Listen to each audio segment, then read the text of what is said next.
साल होतं 1660. स्वराज्यावर मोठं संकट आलं होतं. सिद्दी जौहरने पन्हाळगडाला वेढा दिला होता.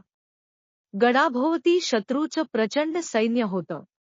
छत्रपती शिवाजी महाराजांना या वेढ्यातून बाहेर पडून विशाळगड गाठणं अत्यंत गरजेचं होतं. एका अंधाया आणि पावसाळी रात्री महाराजांनी गडातून बाहेर पडण्याचा निर्णय घेतला. मोजके मावळे त्यांच्या सोबत होते. महाराजांच्या सुटकेची बातमी शत्रूला समजली. शत्रूच्या सैन्याने त्यांचा पाठलाग सुरू केला. प्रत्येक क्षण महत्त्वाचा होता. महाराजांना विशाळगडापर्यंत सुरक्षित पोहोचवणं हीच आता सर्वांची जबाबदारी होती. याच वेळी महाराजांच्या सोबत होते शूरवीर बाजीप्रभू देशपांडे.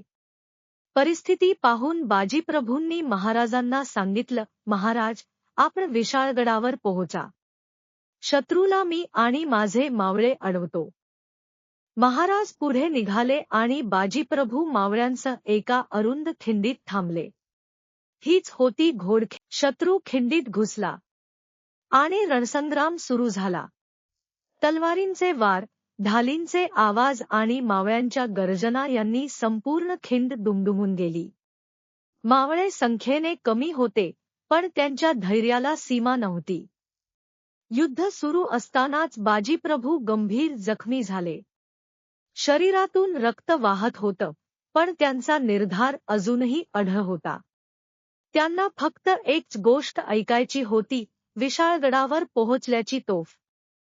दरम्यान छत्रपती शिवाजी महाराज विशाळगडाच्या दिशेने पुढे जात होते.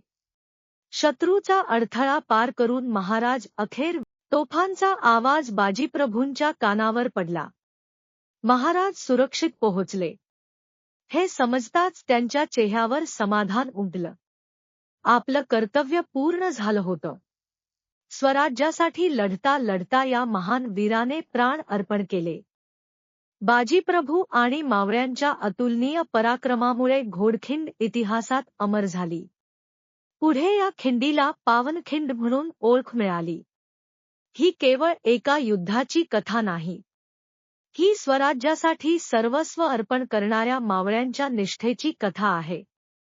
बाजीप्रभू देशपांडे यांचा पराक्रम महाराष्ट्राच्या इतिहासात सदैव प्रेरणा देत राहील. छत्रपती शिवाजी महाराज की जय.